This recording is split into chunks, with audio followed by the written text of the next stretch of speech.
ശ്രീരാഗ് അനന്യെ ഓർമ്മിപ്പിച്ചു. അവന്റെ വാക്കുകൾക്ക് ഒരു ഭീഷണിയുടെ സ്വരം ഉണ്ടായിരുന്നു.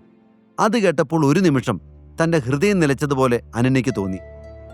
ശ്രീരാഗിന്റെ കമ്പനിയുടെ സഹായമില്ലെങ്കിൽ ഇപ്പോഴത്തെ അവസ്ഥയിൽ അനന്യയുടെ കമ്പനിക്ക് നിലനിൽക്കാൻ കഴിയില്ല. പക്ഷെ ഇന്ന് വെച്ച് അവന്റെ ഭീഷണിക്ക് വഴങ്ങാനൊന്നും അവൾ ഒരുക്കമല്ലായിരുന്നു. ശ്രീരാഗ്, ഇന്ന് നമ്മൾ വന്നത് തികച്ചും പേഴ്സണലായ ഒരു ഡേറ്റിങ്ങിനാണ്. ഇതിൽ പ്രൊഫഷണൽ കാര്യങ്ങൾ കൂട്ടിക്കുഴയ്ക്കുന്നത് എനിക്കിഷ്ടമല്ല. അനന്യയുടെ വാക്ക് കേട്ട് ശ്രീരാഗ് പുഞ്ചിരിച്ചു. അവൻ വേഗം താൻ ഓർഡർ ചെയ്ത ഡ്രിങ്ക്സ് എടുത്ത് കഴിച്ചു. ശേഷം എഴുന്നേറ്റുകൊണ്ട് അനന്യയുടെ കൂടെ ചെന്നു. നേരം നന്നായി വൈകിയിരുന്നു. എന്നാൽ അനന്യ അവന്റെ കാറിൽ കയറാൻ ശ്രമിക്കാതെ ഒരു ടാക്സി കിട്ടുമോ എന്നുള്ള ശ്രമത്തിലായിരുന്നു. അനന്യെ, നീ വണ്ടി കയറ്. ഈ സമയത്ത് ടാക്സി ഒന്നും കിട്ടാൻ ചാൻസ് ഇല്ല. നീ എന്തിനാ പിണങ്ങി പോകുന്നത്? അതിന് മാത്രം ഞാനൊന്നും പറഞ്ഞിട്ടില്ലല്ലോ. നിനക്ക് വിഷമമായെങ്കിൽ സോറി, എൻ്റെ മിസ്റ്റേക്കാണ്. വാ, രാത്രി ഒറ്റയ്ക്ക് പോകണ്ട, ശ്രീരാഗ് പറഞ്ഞു. അത് കേട്ടപ്പോൾ അനന്യ തലയാട്ടി. നേരം ഒരുപാട് വൈകി. ഈ സമയത്ത് ഒരു ടാക്സി കിട്ടുന്നത് വളരെ പ്രയാസമാവും എന്ന് അനന്യയ്ക്കറിയാമായിരുന്നു. അതുകൊണ്ട് മാത്രം അവൾ വീണ്ടും ശ്രീരാഗിന്റെ കൂടെ അവന്റെ കാറിൽ പോകാൻ തയ്യാറായി. ശ്രീരാഗ് ഡ്രൈവിംഗ് സീറ്റിലേക്ക് കയറിയിരുന്നു. അനന്യ കോ ഡ്രൈവിംഗ് സീറ്റിലും. കാറ് മുന്നോട്ട് നീങ്ങി. അനന്യ പുറത്തെ കാഴ്ചകൾ നോക്കിയിരുന്നു കൊണ്ട് മനഃപൂർവ്വം അവനെ ശ്രദ്ധിച്ചില്ല. അനന്യയ്ക്ക് തന്നോട് മനസ്സിൽ ചെറിയൊരു വിദ്വേഷം തോന്നിയിട്ടുണ്ട് എന്ന് ശ്രീരാഗിന് മനസ്സിലായി. അതുകൊണ്ട് അയാളും അവളോട് മിണ്ടാൻ നിന്നില്ല. കാർ അനന്യയുടെ വീട്ടിലെത്തുന്നത് വരെ രണ്ടുപേരും ഒന്നും സംസാരിച്ചില്ല. എന്നാൽ അനന്യ കാറിൽ നിന്ന് ഇറങ്ങാൻ നേരത്ത് ശ്രീരാഗ് അവളെ വിളിച്ചു. അപ്പം ഞാൻ പറഞ്ഞ കാര്യം നീ ഒന്ന് മനസ്സിൽ വെച്ചോളൂ. നിന്റെ കമ്പനിയുമായുള്ള കോൺട്രാക്ട് റിന്യൂ ചെയ്യണോ വേണ്ടയോ എന്ന് തീരുമാനിക്കുന്നത് ഞാനാണെന്നറിയാലോ. ഒന്നുകൂടെ ആലോചിച്ച് നോക്ക്. നമ്മളൊന്നായാൽ ഗുണം കേദാർ ഗ്രൂപ്പിന് തന്നെയാണ്.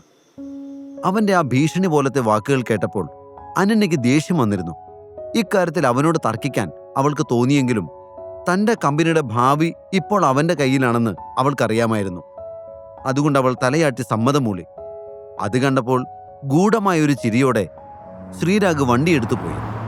അവൻ പോയതിനു ശേഷം ഗാർഡനിലൂടെ അനന്യ വീട്ടിലേക്ക് നടന്നു. അവളുടെ മനസ്സിൽ മുഴുവൻ ശ്രീരാഗ് പറഞ്ഞ കാര്യങ്ങളായിരുന്നു.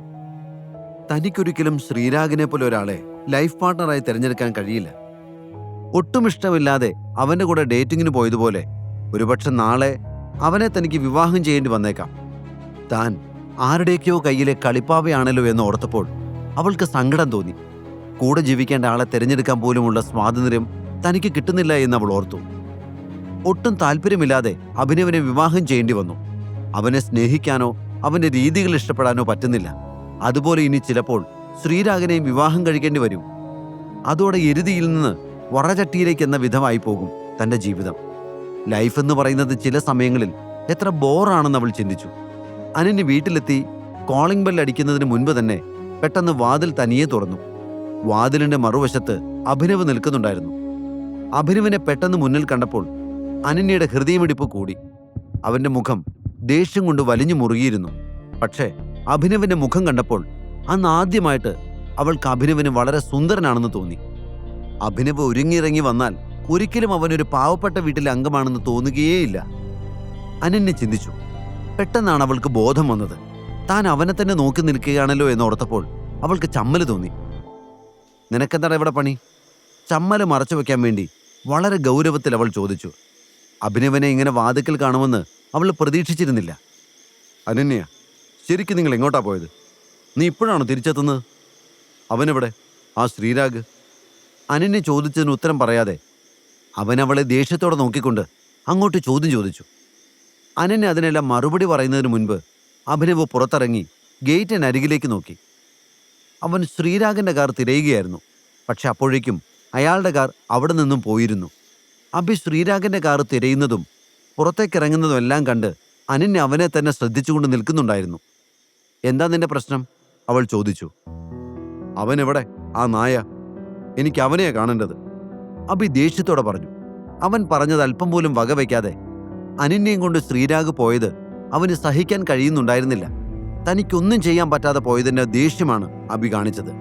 ഷടാ, അവനെ ചീത്ത വിളിക്കാൻ നീ ആരാ?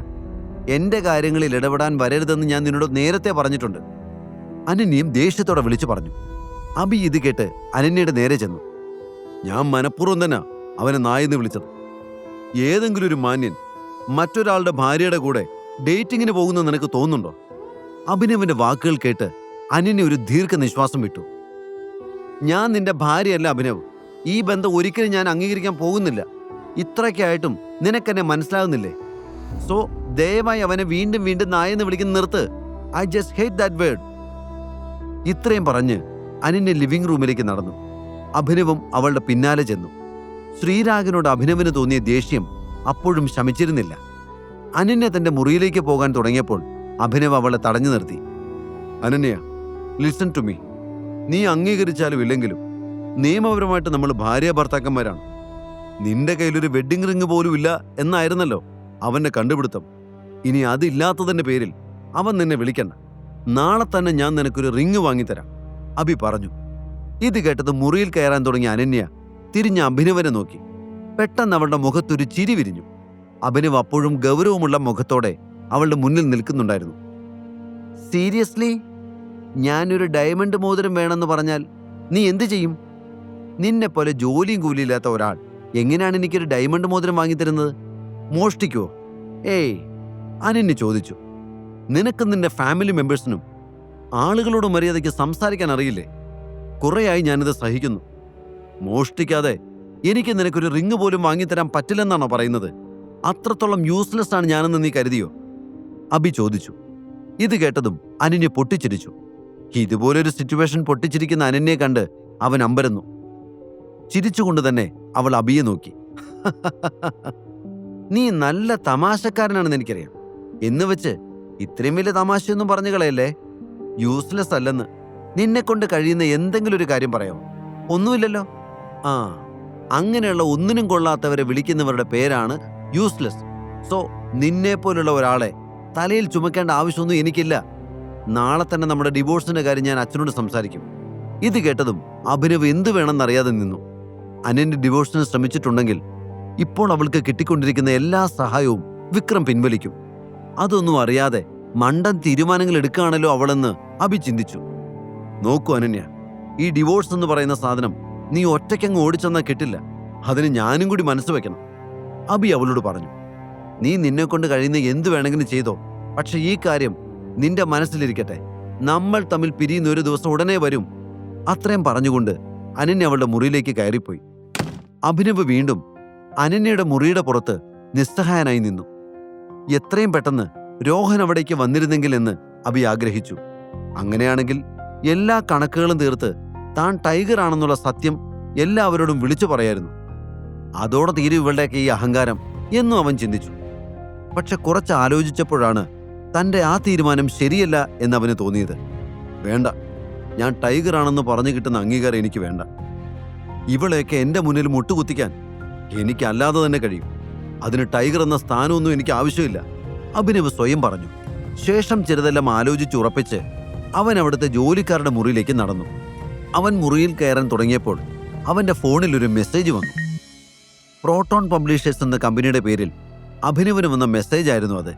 അവർ അഭിനവിനെ തങ്ങളുടെ കമ്പനിയിൽ ജോലിക്കെടുക്കാൻ ആഗ്രഹിക്കുന്നു എന്ന് പറഞ്ഞുകൊണ്ട് ഒരു ഓഫർ ലെറ്റർ ആയിരുന്നു അത്. ഇതെല്ലാം വിക്രമിന്റെ പണിയാണെന്ന് അവന് മനസ്സിലായി. അഭിനവ് ഈ കമ്പനിയുടെ പേര് ധാരാളം കേട്ടിട്ടുണ്ട്. പക്ഷെ ഈ കമ്പനി തൻ്റെ സ്വന്തമാണെന്നറിഞ്ഞപ്പോൾ അവന് പറഞ്ഞറിയിക്കാൻ പറ്റാത്ത സന്തോഷം തോന്നി. തൻ്റെ അച്ഛൻ തനിക്കായി കാത്തുവച്ചിരുന്നത് എന്തെല്ലാമാണെന്ന് അവൻ ആലോചിച്ചു. MK ഗ്രൂപ്പ് എന്ന വലിയ സാമ്രാജ്യം, അതിനു താഴെ വിക്രമിൻ്റെ SR എന്ന കമ്പനി, ഇപ്പോൾ പ്രോട്ടോൺ പബ്ലിഷേഴ്സ്. ഈ പട്ടിക ഇവിടം കൊണ്ട് ഒന്നും തീരുന്നില്ല എന്നും ഇനിയും താൻ അറിയാൻ ഒരുപാടുണ്ടെന്നും അഭിനവിന് മനസ്സിലായി. തൻ്റെ അച്ഛൻ ഒരു സാധാരണക്കാരനല്ല, ഒരുപാട് പേരുടെ കാണപ്പെട്ട ദൈവമാണ്. ഇനി ആ സ്ഥാനത്തേക്ക് ഉയരേണ്ടത് താനാണ്. എത്രയും പെട്ടെന്ന് അതിനുള്ള കഴിവും ആർജവും ഉണ്ടാക്കിയെടുക്കണമെന്ന് അഭി ചിന്തിച്ചു. പക്ഷെ എത്രയൊക്കെ ശ്രമിച്ചാലും തനിക്ക് അച്ഛൻ ആഗ്രഹിച്ച ഉയരത്തിലെത്താൻ കഴിയുമോ എന്ന് അവന് സംശയം തോന്നി. കാരണം അവൻ്റെ അനുഭവങ്ങൾ അവനെ പഠിപ്പിക്കുന്നത് മറ്റൊന്നാണ്. എവിടെ ചെന്നാലും അവഗണന, എന്ത് ചെയ്താലും ഒന്നിനും കൊള്ളാത്തവനെന്ന പേര്. ആളുകൾ തന്നെ അപമാനിക്കാനായി മത്സരിക്കുന്നത് പോലെ അവന് തോന്നി തുടങ്ങി. താൻ എന്തെങ്കിലുമൊക്കെ ആവുന്നത് എന്ത് വില കൊടുത്തും തടയണമെന്ന് സമൂഹം ചിന്തിക്കുന്നത് പോലെ മറ്റൊരാൾ നശിച്ചു കാണണമെന്ന് താൻ ചിന്തിക്കാറില്ലല്ലോ. പക്ഷെ എന്തുകൊണ്ടാണ് തനിക്ക് ചുറ്റുമുള്ളവരെല്ലാം അങ്ങനെ ചിന്തിക്കുന്നതെന്ന് എത്ര ആലോചിച്ചിട്ടും അഭിനവിന് മനസ്സിലായില്ല.